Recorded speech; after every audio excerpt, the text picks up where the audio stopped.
The biggest issue in the country, I would say, is schools reopening, wouldn't you?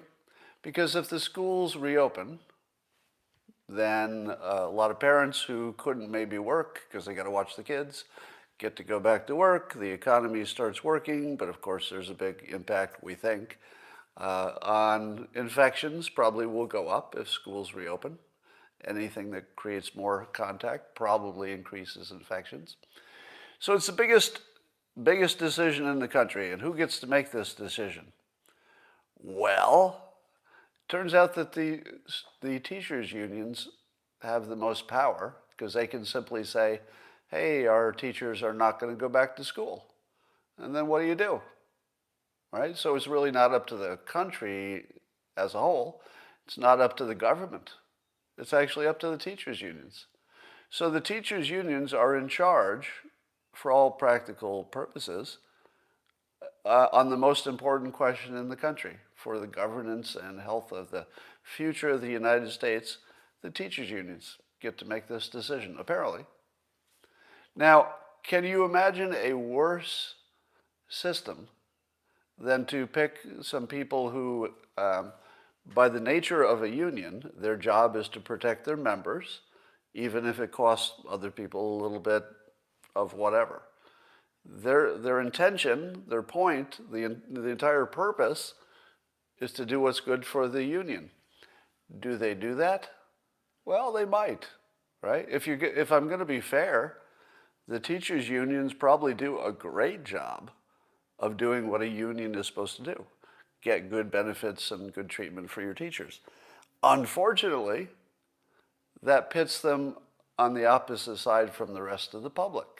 Because the public, be they Republican or be they Democrat, seem to want schools to reopen. But the teachers' unions are the obstacle. Now, can we use this issue to unify? Democrats? Hello? Democrats, Republicans? Is there somebody out there who, for political reasons, thinks schools shouldn't open up pretty quickly? Safely, of course, but quickly? I think we've got finally an issue we can unify on.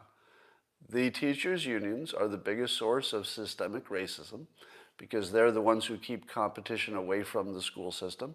And without competition, people in bad schools, typically people of color, are going to be in a bad situation, and they're going to stay that way because they don't have a school system that can move people out of a bad situation.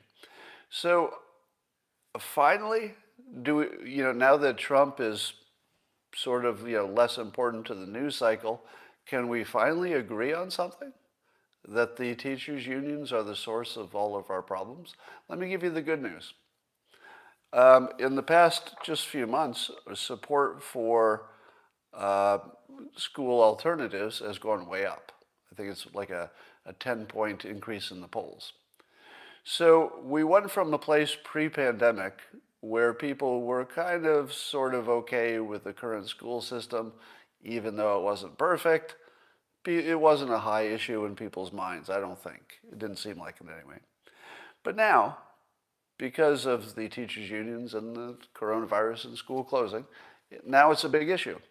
And you're seeing quite a bit of good persuasion toward states that are starting to move legislatively toward funding kids instead of schools. Now, I understand the way that works, and I'll take a fact check on this if I have this wrong, is that the idea is currently the state will give money for schooling to a school.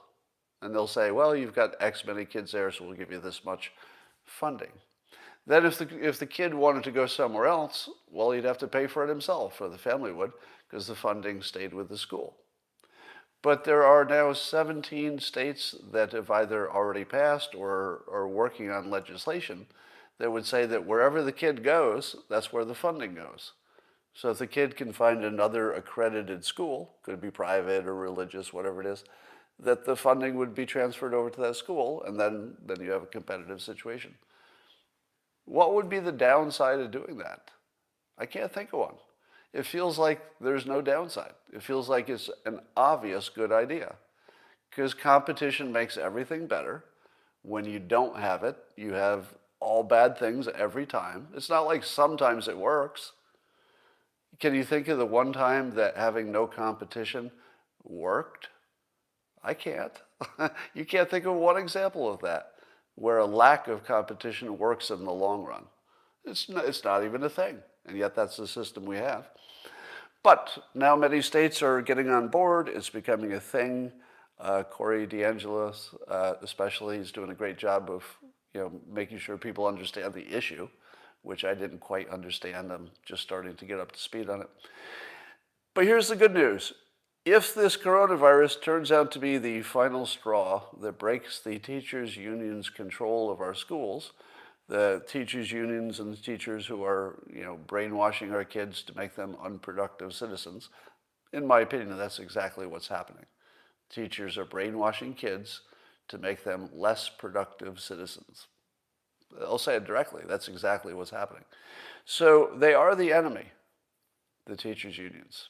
They're the enemy of every person in this country who is not a teacher. They are the enemy. They're not on your side, and they're not supposed to be. And that's okay. All right? The whole point of a union is that they're fighting for their own rights. They're not fighting for your rights. The union isn't fighting for your children. They're not fighting for your family. They're fighting for themselves, and should. Nothing wrong with that. But as long as they're fighting for themselves, fuck them. Fuck them, right? They can fight for themselves. They have every right to do that. I respect it. But fuck them. You can fight for your right too. And do you know what your right is? To lobby your government, get them to change the funding so that the teachers' unions cannot control your kid. Fuck them. They're the enemy. They're the enemy of the country. They just do a good job for their members. And that's something you can respect. But they are your enemy, unless you're a teacher. So don't get that wrong. They're your enemy. They're destroying the fucking country right in front of you by destroying your fucking children's lives right in front of you, and you're fucking letting them do it. They're the enemy. They're not on your side. They're the fucking enemy. I guess I made my point there.